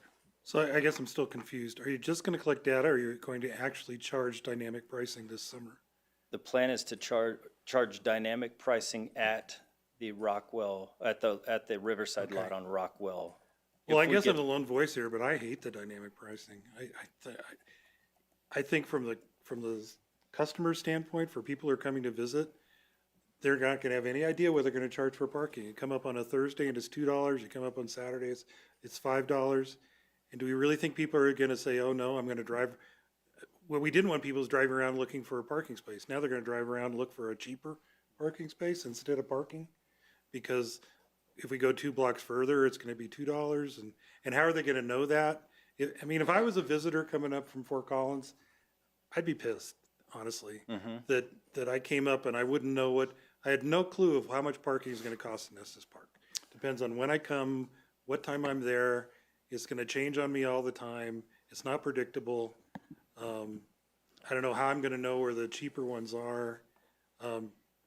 It kind of feels like at the Rockies game when they charge you 10 times as much to park when the game's going on. It feels a little bit like price gouging. I'm sure look at it other way. I can see from demand management, it works on the highways and it works on the high HOV lines because of the lanes there. But you got big signs and you know where you're making decisions on. Here it's totally unpredictable for the citizen who comes up and for the visitors. So. I just don't, I like it. I think it's going to raise a lot of complaints and it's going to be hard for our visitors to understand what's going on. And I didn't go into a lot of detail of what we're working with the vendors, but it includes a sign package that would show what that rate is. And then it would give information that is a pilot program. And one of the things that I have noticed, especially during event weekends, is in many cases, because our system is $2 at every lot, a lot of times, the closer lots will fill up and then folks will ask us, where can I go? What can I do? At that point, and we don't have an option for them except in many cases, the garage. The idea is this would then give people an option, because what I believe would happen during events is obviously the Baldwin Park lot would fill first. So then there would be spaces available for those that come downtown at a different rate. But I can It would see if hold there's those not a place to spaces. park, but do you think people are really going to say, oh, it's $5? Can you tell me where there's a place that's cheaper? Nope. I think they'll be happy to find a parking spot in those cases when we institute those No, demand-based rates. but how's it going to demand, if they come in, it's $5 to park, I'm going to pay the $5. I'm going to be mad about it because I paid $2 2 days before. I'm not sure I'm going to find somebody to ask, well, where can I get a $2 parking spot? And is it going to be, how dynamic is this? Is this something that's going to be on a daily basis, or are we going to say, this is our week, this is what we're going to charge during the week, and this is what we're going to charge on the weekends? I don't have a problem with that, but if it's totally dynamic and it floats around, as a consumer, I want to know what I'm paying. Yeah. I don't want it to be different. I don't want to go into Safeway and the price of eggs is different depending on how many eggs are on the shelf. I want to pay a certain amount for eggs, and I don't want to. They run low on eggs, and now eggs are 5 times as much. And that's where we would look at those. No, it doesn't. It Yeah. doesn't when they're just stocking issues. Now, if there's a big issue with shortage of eggs, absolutely. But the price goes up for eggs. It doesn't change on an hourly basis on Right. whether there's eggs on their shelf or whether they put them in or not. It's And I should have explained that better. It would not change on a basis like that. We would be looking at weekends like Elk Fest and changing rates based on what we know historical demand is in the area on those weekends. it's not a totally dynamic. Correct. Mayor, Trustee Lancaster, I think a little bit of context here. This is not Uber surge pricing. This is very similar to an egg shortage. We do have a parking shortage during the fall on the weekends. We don't have a parking shortage many days in the fall during the weekdays. So what this pricing pilot will allow us to do is evaluate, what does this do to behavior? Are we going to have more occupancy in the lot during the week? Because I'll tell you what does irritate people is when they come up on a Monday in September and the lots are empty and it's still $2 an hour. Then we get complaints like, why are you charging for this? You're not managing parking, you're just taking money out of our park. So here we're trying to strike a balance where we're saying, look, a Elk Fest weekend in September, packed, the price and the cost of an hour in the parking lot is worth more. It's supply and demand. But during the week, it's not. So I think the communication piece, Manager Klein mentioned, if this were to go broader, it would have to be accompanied by very large, very prominent signs that are very clear about that pricing signal. For this year, our keystone element is making sure that the Riverside lot, because that's the only paid dynamic pricing lot we're proposing, is heavily signed with pilot program. This lot will change. It may be $0 someday, in which case people will seek it out likely. And other days it'll be more and people can find the $2 lots elsewhere. But it will be very clear that this lot is different for this first year. And we'll see how it responds. Beyond just the visitor reception and the comments that we get back, the monetary aspect of that is real too. Is this going to be a break even? Do we think that this is going to manage the parking lot better? We believe it will. We believe that we will have more capacity on those days where we otherwise wouldn't have much capacity because people are avoiding the paid lots because there's plenty of capacity in town. So you did answer one of my questions, which is the signage, because I wouldn't want to do this without signage. And I have to tell you, I fully agree with Trustee Lancaster on this. I don't think it's going to be worth the difference. I think our major problem is really a supply of parking spaces, not an issue of, charging more in order. What may happen is if you charge more, people may just leave too. And I don't think we want that. So to me, this is not solving what I think is the key problem, which is the supply of parking in the downtown core. And, I've taken Ubers from airports that sometimes it's $30, sometimes the same route is $120. And I'll tell you what, nothing pisses me off more than that. Because for one thing, you don't know, and at least the signage will give you some assurance of that. But, I'm thinking, if I came up here, normally and I'm paying $2 an hour, and then I come up some Saturday and I see it's $5 an hour, I'm going to be upset, like Trustee Lancaster said. Just not sure that it's really worth it and that it's really addressing what the key problem is, which is supply of parking. And that's a different issue and a different issue that we will address. And I understand this is and I like the idea of it being a pilot. And I do like the idea of gathering data, but I would be reluctant to actually start charging dynamic pricing. I think you can get a lot from data in determining the occupancy level at different times that can help manage this as well as a dynamic pricing model. So I personally do not like dynamic pricing here. I think it has some real negatives that from a public relations standpoint for the community. If you go downtown Denver and you stop at a parking meter, you don't have dynamic pricing on that, even though it really varies. Now, maybe they'll go to dynamic pricing on that, I don't know. But I just think that it's not the right course of action to take myself. It is better that it's not true dynamic in the same way as Uber, but I still think it's probably a mistake. Well, we still do have a lot of topics to cover. I see a lot of lights on. I'd mention I still have to take public comment, so please be concise with your points if you can. With all due respect, this is an important issue, and I think that it addresses community perception as much as it is a money issue. I will be enlisting Trustee Lancaster for my next parking speech. His passion, I like Frank Moore every time he speaks on an issue as a trustee, because I think that you hit it on the head, that this is a really risky, this slippery slope. And having now heard two other trustees say that, I have to tell you, my motivation for being in favor of dynamic pricing is eliminating parking rates during the weekdays when there's nobody in the lots. And it's embarrassing that we're charging people. So if we are going to do this, we have to be intentional about not just looking at the dollar value and can we cover the cost, but what does this do to our community perception?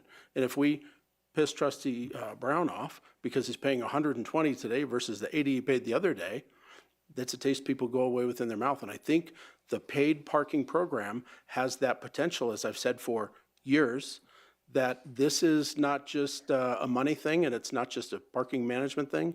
This is a community perception. And this is as much important to businesses as moving people around. We still don't have the test period of seeing what the impact of the loop and the regulated park entry will have on our parking, because we have charged for parking every year. So until we lift the parking rates for a year to have a control year and see what happens, we don't know. So if we're really collecting data, I think we need to consider that. My other question is, does this resolution 2226 address dynamic rates? No, we were just looking at doing that pilot program. This resolution is just setting the Okay, rates so for that the is year. not, and I think that I'm fighting a losing battle. I would vote against it, but I think it's a losing battle. And I know that hearing my voice saying, I don't think paid parking is a good idea. I think there's bigger forces at play. I'm not going to vote for it because I don't support the concept. I appreciate your hard work and your willingness to look at other options, but I think this is more negative than it is positive. Trustee Hazelton. I will make it concise. I do think it's all about messaging, that it's rather than say if you let it ride and have the perception be we're trying to price gouge and make as much money as possible, of course people are going to be upset. If you message that we're learning how to optimize your downtown experience with parking and your budget to make sure you're not paying for something you don't need to be paying for, I think it's all about the messaging, and that's the intent of the program much more. Like, we're not trying to make as much money possible with our downtown parking management plan. We're trying to improve the experience for our guests. We're trying to improve the destination experience of coming to Estes Park. And this, Bill mentioned it, I'm gonna highlight it again. This is a pilot program. We all have our opinions up here. We all have our own anecdata. This will give us actual data to see what happens with dynamic pricing. This will help us understand if our personal hypotheses are as varied as they are, because if I paid $2 in one lot one day and $5 on an Elk Fest weekend, I would not give one, you know what. I'd be like, whatever, it's busy. That doesn't matter to me, but I'm a different user than somebody else. What we want to consider is the data that we could have from this. If we find out in a year from now, dynamic pricing, this did not work, great, let's toss it out and move on to the next strategy. If we find out it does work to improve the visitor experience, wonderful. I think we're reading into this like really deeply without actually having the data in front of us, and I'd love to see us move forward to the other agenda items as well, and then be able to access whether this works or not. I think, I don't want to repeat everything that I've just said, but I think this is a great opportunity for us to actually get some numbers on paper, make a decision on if this is going to be a good fit for us, and maybe it won't, but we'll have actual legitimized data for us to take a peek at. Mayor Pro Tem. And that was brief. Travis, did you have something? Did you have something you had to say? Yeah, Mayor, Town Board, just one item. It's been mentioned before, and it's important for the overall philosophy of the parking program. We cannot, and Manager Klein can correct me if I'm wrong on this, I would love to be wrong on this, we cannot financially, we cannot from a land standpoint, we cannot from a community support standpoint, build our way to adequate parking capacity. It's just not possible. There is not enough land, there's not enough certificates of participation. out there for us to build to a Elk Fest weekend capacity, for us to build to a July weekend capacity. It's not gonna happen. The parking is going to have to be managed in some way, shape, or form, whether that's time, whether that's paid parking, or whether that's saying, look, we're not gonna manage it and we're gonna have people parking up and down Wonderview. It is a capacity issue first and foremost, yes. The solution to that has to be multifaceted, because I do not believe, Manager Klein, correct me if I'm wrong, that it is possible for us to build our way to the capacity that we need. I think this is an issue that resort communities, downtowns across the country grapple with all the time. It's not possible to meet the parking demand every single day without alternate strategies. A parking garage of that capacity downtown would be astronomically expensive. Yep, you are correct. Okay, so, it's difficult because I don't disagree with anything anybody said here. I don't particularly care for paid parking. I do think that having paid parking in the core helps at least get people to park out in the non-core areas, and I think that's a plus. I think that when we first talking about paid parking, it was to keep the traffic moving and not people circling the same lots. And I'm not sure that dynamic, it sounds good, like when you say it, but then I'm not sure if dynamic pricing would actually do that. Because to me, as a parker now, granted, I have ADHD when I'm parking, so it just confuses me more, you know? So even when I have a paid parking thing that's not very clear, I'm kind of going, and I'm a relatively intelligent person, but sometimes I get confused and like, what am I doing here? Like, where do I go? What do I do in this? So then all of a sudden these prices are changing. That would confuse me. And it would confuse people that are, I don't want to say older, because a lot of people older are smarter than I am. But I mean, maybe some of our elderly guests or people who just really have more ADHD than I do. But I do think that changing prices too much. Now, I don't disagree with having a price during the week, whether that's free or whether that's much cheaper during the week, and have it more expensive on the weekend. That makes sense to me. But having per event or per week, my feeling is, and you're right, Kirby, this is a feeling, and maybe getting the pilot program and kind of getting some more data was a good idea, because as a feeling, I feel like that would be not welcoming to me. If I knew I was coming on the weekends and paying so much per hour, okay, I know I'm coming on the weekends and paying so much hour. Well, there's Elk Fest. Well, I didn't know there's Elk Fest. I came to Estes to enjoy Estes. So maybe I didn't know about the events going on, that price would be different. So, but if I know every weekend it's more expensive, or in the fall it's free, or whatever, that's okay with me. But to have an event causing a different price, and I understand the concept for it, so that's why I'm kind of back and forth, but I just don't know if that would be welcome to me. So that's my opinion. Trustee Youngwood. Just quickly, this isn't the first time that rates are different on the weekends, holidays, or whatever. I've been in Denver where there's different charges for different times of the day or weekday, weekend. So I don't think that's too uncommon. Hotel industry has been doing dynamic pricing for years. So talk about, you can stay at the same hotel for $90 one time and then $150 the next. It just depends. So I think that you have to be creative. I think Administrator Mahalik hit it on the nose. We can't build ourselves out of this. We have to try different things and see if it's something that's going to work, a piece to the puzzle. We can't just say it's not going to work and not try. I think we have to try something. So that's my piece. The Lancaster. I'm still confused. You said something about we're not doing dynamic pricing, but then you said we are doing dynamic pricing. Make it really clear. Is the plan to charge dynamic pricing in the Riverside lot this coming summer? The plan is to charge dynamic pricing in the But you said river. that wasn't included in the resolution. It's not part of the resolution, it would be part of the pilot program. The resolution is just to set the rates for this coming year at $2 per hour for the lots. And then if we go forward with the pilot program and, all the numbers pan out, which we haven't even got the Well, numbers how can we for that. set the rates if the rates aren't going to be what the rates are? Are we going to change the rates? I mean, we're going to approve something that says the rate is $2 an hour. Correct, And for you're those saying, 682 yeah, that's stalls. true, but we're going to start charging $5 an hour. If we get to that approval level. Is it gonna come back to us then? Or, We would have to bring that back to you when we bring back, if we get, because of what this would cost, we would bring that back to you and show you what that pilot program would look like for approval at what the that pilot different program rate. would cost? I'm talking about what we're charging though. Yes. You won't be able to charge, based on this resolution, if we pass this, you will not be charging anything more than $2 an hour anywhere unless you come back and ask us a second That is time. correct. Okay. That makes a difference to me on how I vote on this because I still don't like the dynamic. And I understand and I appreciate Administrator Mahalik's comments that, we can't build our way out of this. But are you saying we can price our way out of this? That if we make the pricing enough, we won't have parking problems? That doesn't make any more sense. We have a demand, we have a certain supply and we have a certain demand. You can put any price you want on it. The only way that would work is if people didn't come and park. If we charge so much that they quit coming, we have less vehicles than we have parking spaces, then we won't have a parking space. But I don't know how we can't build our way out of it.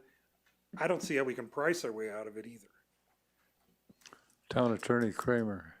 Mayor and Board, to Trustee Lancaster's point, my reading of the code and my understanding of what Manager Klein is saying is that if we were to implement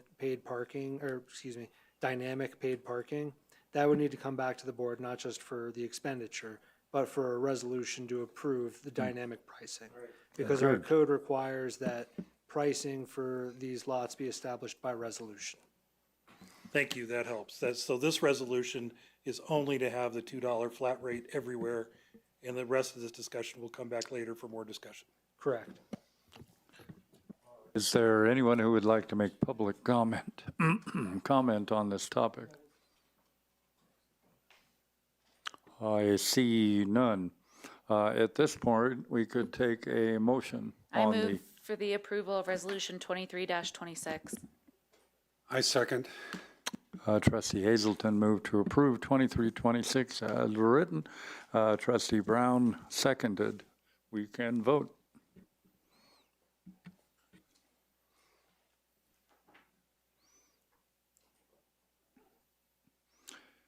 Passes 6-1. We will look for future developments and recommendations. Thanks.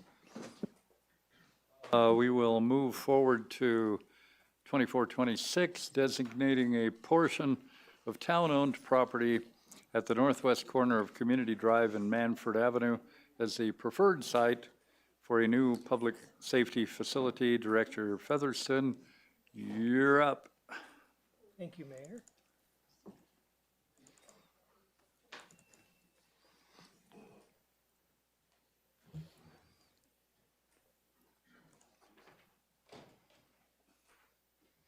Thank you. Good evening, Mayor and members of the Board of Trustees. We are with you again this evening to talk about the item that we brought before you on February the 10th. We are asking this evening for you to formally designate the town-owned property at the northwest corner of Community Drive and Manford Avenue as the preferred site for a new public safety facility. With us this evening are, on behalf of the police department, the chief is out of town and could not join us. Police Professional Services Director Moore, Commander Palucha, Project Manager Pastor. So we've been before you in the public a couple of times, study sessions in January of 25, June of 25, a joint meeting with the school district board in September of 25, and then we were with you last month about the update on the preferred site location. So again, tonight we are seeking action on a proposed resolution to formally designate the property as preferred site. This does not authorize final approval of construction, budget, financing, or design. Those items would come before you separately for review and action at the appropriate future stages. Sorry. So just a reminder of the need. As you know, this building was built in the 1930s. It was moved into in the current location in 1974, which was 52 years ago. So it has served the community very well. There's been no significant capital improvements since that time. The police department space is well beyond its useful life. It's critically undersized. Currently, there is 7,000 square feet between the police department main facility and the dispatch facility. And generally, the use across the town for police purposes is about 13,000 square feet. As you know, the key deficiencies are parking. It is not secure or segregated from our tourists or visitors.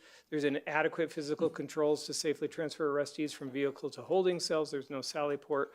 There's inadequate, secure, and integrated evidence storage, and there's a lack of an integrated or dedicated EOC and communication center.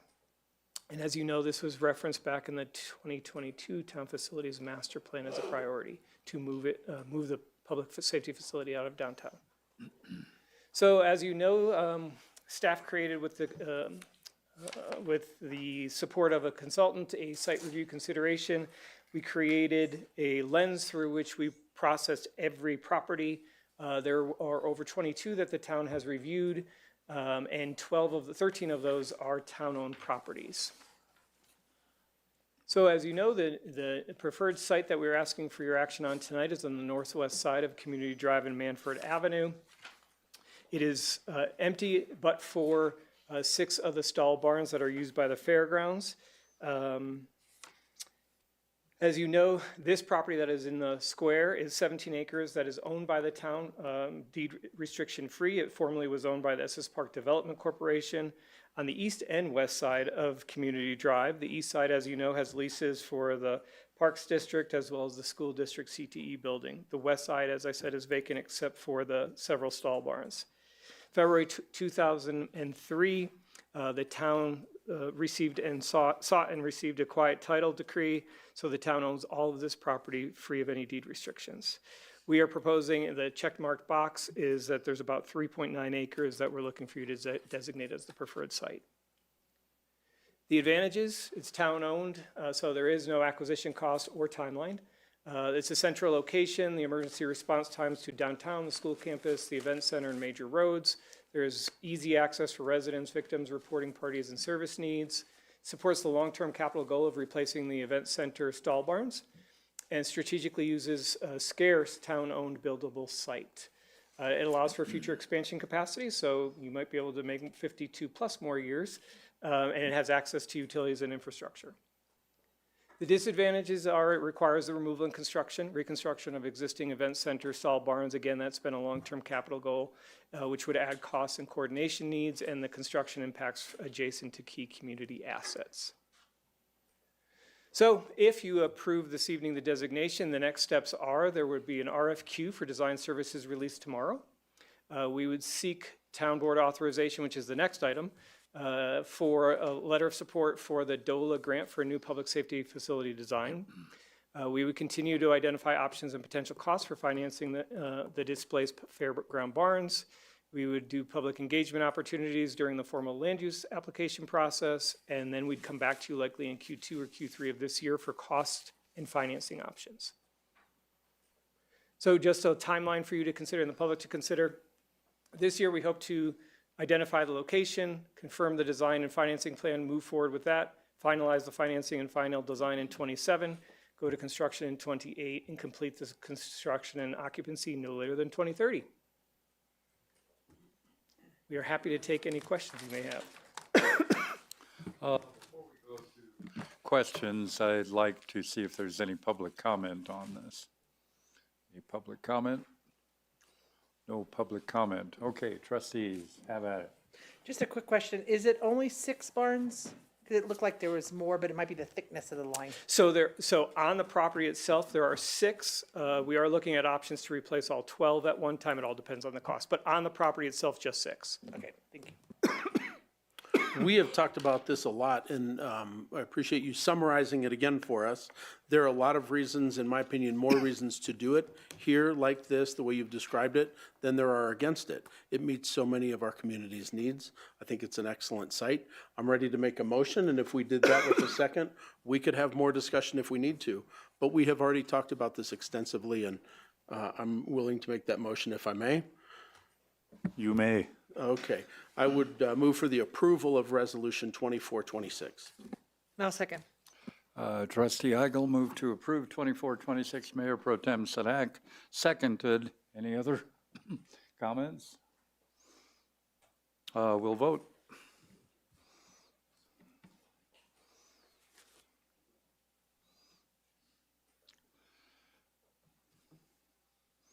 There you go. Next step. Thank you. I think the next is you too, because next it's the three are DOLA me. item, the letter of support to the Colorado Department of Local Affairs, DOLA, for design of a new public safety facility. So we'll take the report. Sorry about that. Just very quickly, Mayor and members of the board again. So DOLA has an energy mineral impact assistance grant. There was a deadline before this date. We had a short turnaround time, so we did submit the application seeking $200,000 in grant funding to support the design related to the Estes Park Public Safety Facility design. The total cost through construction for design is expected to be approximately $1.5 million. The town has appropriated $300,000 for design in 2026 budget. The grant would provide $200,000 towards the design cost if approved. The local match of $200,000 is already in place in fiscal year 2026. If awarded, the design services contract would not start until after all the grant agreements are signed and in place, and then that's expected no later than the fall of 26, which is fine with our timeline. If the board does not support the letter of support, the town would just withdraw the grant application. And this is an extremely competitive grant. With that, any questions? Have we gotten one of these before, done for energy impact? Not to my knowledge, but not during my time, not that I've heard of. Okay. I haven't done one for a long time, but I have done some of these. Just as a comment, when you go to the hearings, you really need to be able to pull that nexus together between energy impact and what we're doing. And in this case is the amount of energy development in northern Colorado, particularly in Weld County, and how those people come up and recreate here. But they want to see that nexus. And sometimes it's a stretch because obviously we don't have energy development in Estes Park. But just a heads up, my experience in going to those hearings, they really do grill you on that part of it. Appreciate it. Great feedback. We've been working with the DOLA rep, and he's advised us of the same. Travis, did you have a comment? Oh, okay. Trustee Eigel. Mayor, can I make a motion on this? You did make a motion. On this? Oh, yeah, I thought so, didn't you? Oh, okay, go ahead. All right. Yeah, we do need public comment. I think I asked that before I opened it to the trustees this time, and we got none. So, yeah, go ahead. Well, I was going to second yours, but I'll make a motion to approve a letter of support to DOLA for the design grant. I second the motion. Trustee Youngland moved to approve the letter of support to DOLA for the new public safety facility. Trustee Eigel seconded. We can vote.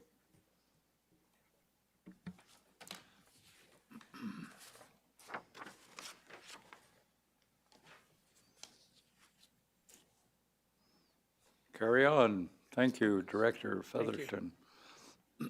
Yeah, I feel like we're pretty well educated on this spot. We will move forward to Resolution 2526, Services Contract Renewal with Atlas Unlimited LLC, DBA Superior Trash Company for Waste and Recycling Collection Services. What a surprise, this Director Featherston. Appreciate that, Mayor. This item and the next item are fairly similar, so I'll try to present them together, and you'll have to act separately. So the first one is the renewal of the waste and recycling collection services. The original contract was competitively bid. The original contract was through December of 2023. It contained an option of 5 one-year renewals, which would mean that the town could renew all the way through December of 28 if it chose to. Tonight would be the third of 5 permissible renewals. The renewal recommendations are based on the staff's review of the contractor's responsiveness, reliability, quality of work, communication, history of contractor meeting town's operational needs in a timely and professional manner. And the contract amount is $152,659, which is fully budgeted. It just as a note, a factual note, $101,000 of that is related to downtown trash and recycling, and $42,000 of it is for facilities related. So that is the trash one. If you want, I can go into the. Yeah, let's do both, and then we'll vote separately. Okay, so then the janitorial services one, this one was originally competitively bid. The original contract was through December of 2024. There's an option of 3 one-year renewals through, which would take the town, if it were to exercise all of those, through December of '27. Tonight would be the second of 3 renewals. Contract amount is $488,000, excuse me, $183, which is fully budgeted. The public restrooms, this is just for informational, the public restrooms cleaning account for over 50%, and the building cleanings are under 50%. So those are the 2 contract items, 10-4 and 10-5. Is there any public comment on either 2526 or Resolution 2626? I don't see any. You may, trustees, ask questions about either item. I just, curious. When I was looking at the cleaning, trying to bring it up, we skipped here. Do we use all those emergency bathroom cleanings? Because that's a, pretty big chunk, and it looks like it's so many a month. And what if we don't use those all? Do we get credit? No, great question. So we only pay for what is in the schedules and in emergency cleanings. So we only pay for what we get. So we budget for emergency cleanings, and we have the contract go up to that amount, but over the last 2 years, we've only spent $413 and $414. Okay. So no, we just make sure we budget for it, and the emergency cleanings, you just never know. There are some major emergency cleanings in the public restrooms. Yeah, well, I could imagine, but I didn't know you could be so specific every month, and I'm like, this has to be, I just wanted to make sure, thanks. Trustee Eigel. Want to add my support for both of these, actually. I appreciate that we're talking about them. These are front-facing, very important services to our community. I can attest that downtown, the trash service that's provided, they're attentive. They grab extras. They go out of their way to do a good job. So from a customer service perspective, they are giving us good service, and they have no idea that I'm watching or paying attention. But those little details really matter to the way our community looks to the public and our guests. I would like to make a motion for the approval of this resolution 2526. So, 2 motions, one approving 2526, and the second one Mayor? approving 2626. Yeah. Did you all hear that? On the record, we're making 2 separate motions. You just did one. Yep. Just did one, 2526. I've got a question before we move on. These are annual contracts with 5-year renewals. Is the price fixed for each of those 5 years? Excellent question. So, because the way that the town contracts, you could, the vendor could arguably, because it's an annual renewal, could request an increase. The town could, of course, oppose it, but so far, no one has asked for an increase in the 2 years that we have done it So they just stayed the same. Okay, thanks. so far. Do I have a second? I'll second. Trustee Eigel made the motion on 2526 to approve. Trustee Hazelton seconded. We can vote.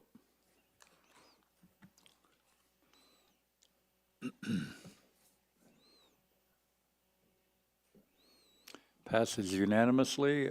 We can move to 2626. Do I hear a motion? We open to public comment to both of the items. I move to approve Resolution 26-26. Second. Trustee Hazelton moved to approve 2626, and Trustee Youngland seconded, and we can vote.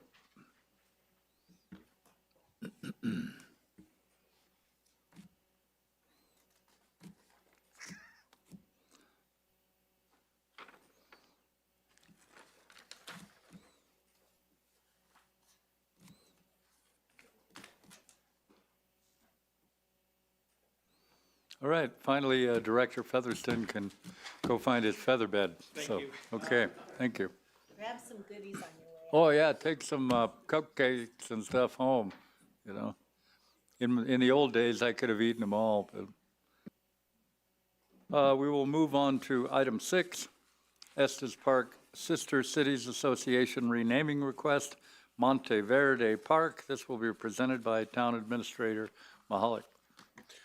Thank you, Mayor. This request came from the Estes Park Sister Cities Association. We will delve very quickly into the town renaming policy, which is naming policy, which is voluminous and convoluted and has created some gray area here. This is on the list of policies that we could probably clean up. The Estes Park Sister Cities Association has made a request to rename the space over south of Snowy Peaks Winery, northeast of the roundabout. It's has a sidewalk with some bump outs for future sculptures. There's a lot of topography on the site. There's a stairwell. And right now there's a Monteverde Peace Pole installation, which the town board has approved. Policy 208 governs how the town board considers naming and renaming requests. Because of the strange way that this piece of property came to us, it really falls into kind of a gray area. There was no initial naming process conducted because the town never acquired this property by purchasing it or with purchase for intent for use as a park. This was acquired through a quitclaim deed from CDOT as part of the Downtown Estes Loop project. It has the sidewalk feature on it. It has a staircase feature on it. It wasn't necessarily considered as a park when we first got it. The naming process assumes that that process begins when the park land is being acquired through, typically through purchase is how the policy is worded. So here, the renaming request, the only quirk there is that there's not an initial name for this property. It's unnamed. It's not named as a park. So renaming it is also not a perfect fit. Staff thinks that it's appropriate, and we're recommending that you consider this with your renaming process. That does require a two-step process. So you would consider this tonight. If you want to consider the actual proposed renaming, you would set a scheduled date for that for an action item on a town board meeting. Staff is recommending March 24th for that meeting. The naming proposed is Monteverde Park with parentheses Parque Monteverde, having both languages represented. Vice President Dave Thomas of the Estes Park Sister Cities Association is here if you have questions for Estes Park Sister Cities. That is the organization that the town has a memorandum of understanding with to run the Sister Cities program. They take care of pretty much everything. We give them a meeting space and we work with them closely to make sure that the experiences and the exchanges are valuable for both parties. I'm happy to answer any questions that you might have about this one. Otherwise, the action considered tonight would be scheduling this for consideration. Are there any public comments on this? And I see none. Trustees, any questions? Lacking that, I'd take a motion. I just want to kind of encourage my fellow trustees to vote in favor for this as liaison to the sister cities. What a perfect place for them to be able to recognize our sister city.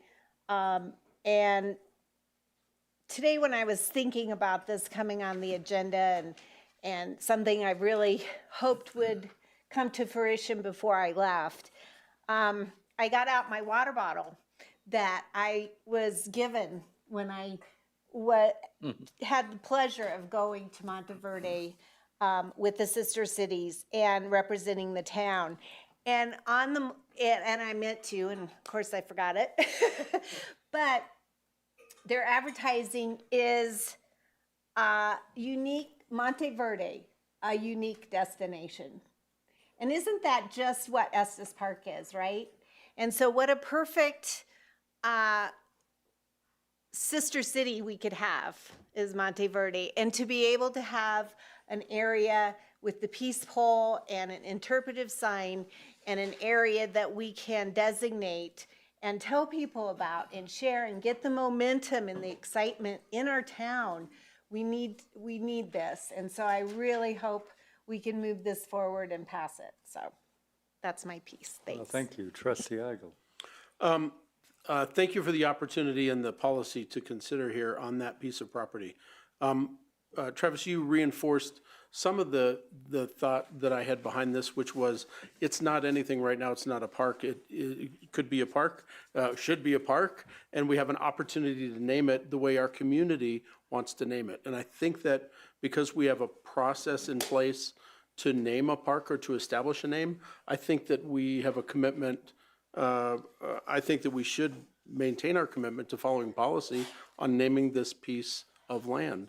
So I think that we should put it out there that the opportunity is open to submit names and let our community have a say in what that valuable piece of beautiful little piece of land should be called.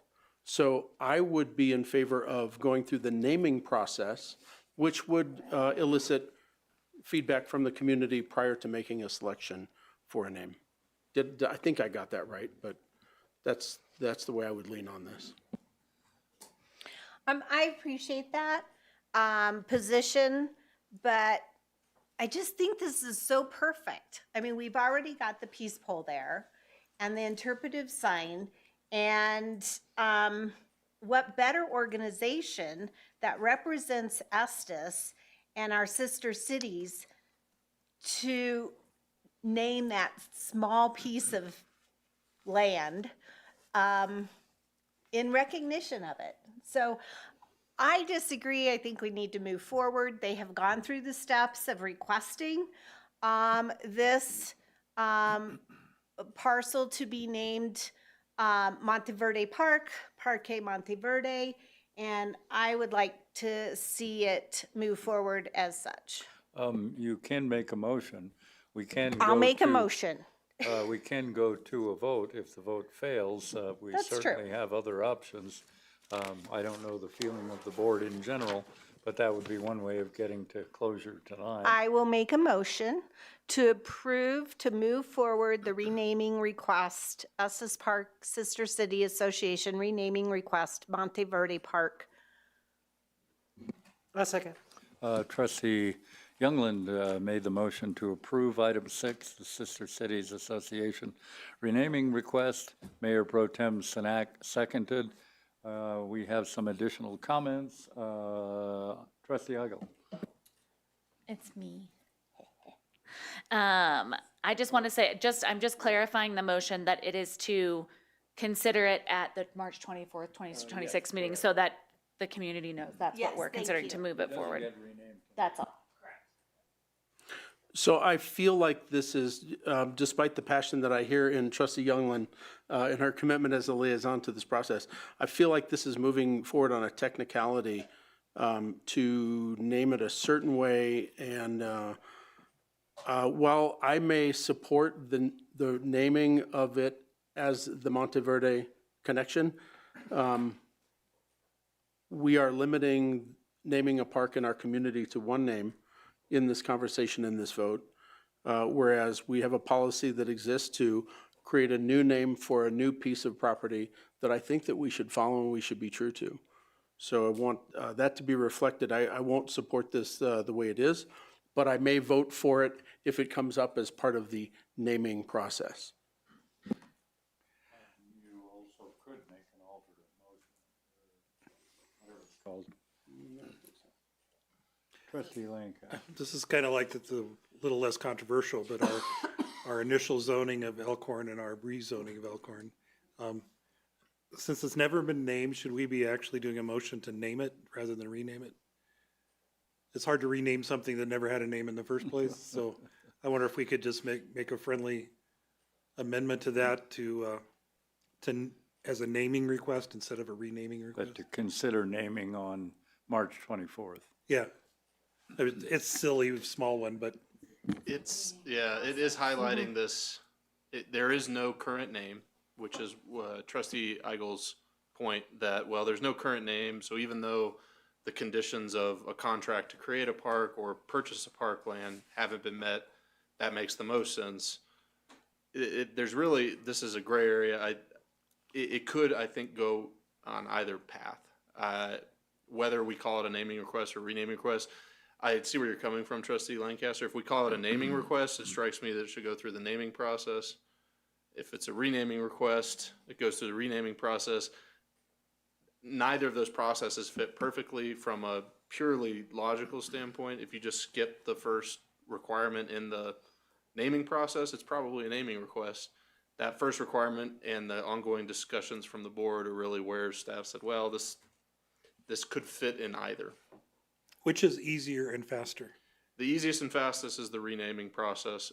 And to be very clear, as Trustee Eigel mentioned, that's because there's not that solicitation period from the public. I noted that in the disadvantages, that because we go with this, it does foreclose the public submittal of other potential names. I think it's a 2-week solicitation process. Let me double check that policy. Well, then I'll withdraw my request to change it to naming and just leave it at renaming.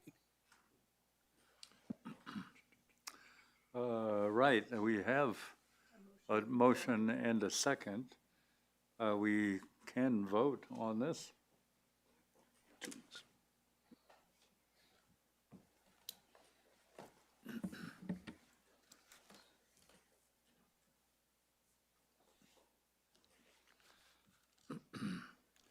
Five to two, we will take it forward to the March 24th meeting for a potential renaming. And we'll have further discussion on that. The only other item on the agenda is request to enter executive session for a conference with an attorney for the board for the purposes of receiving legal advice on specific legal questions, section 246402-4B, CRS, the town's role in noise regulation under state law. For a conference with an attorney for the board for the purpose of receiving legal advice on specific legal questions, section 246402-4B, CRS, considerations regarding finality and reconsideration of quasi-judicial decisions. So we actually will be discussing two items. I would need a vote to enter executive session. I so move. And a second. Second.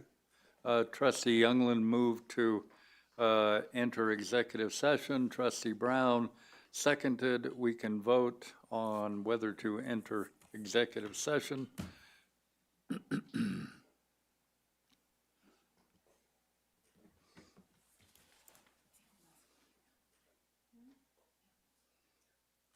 We shall enter executive session.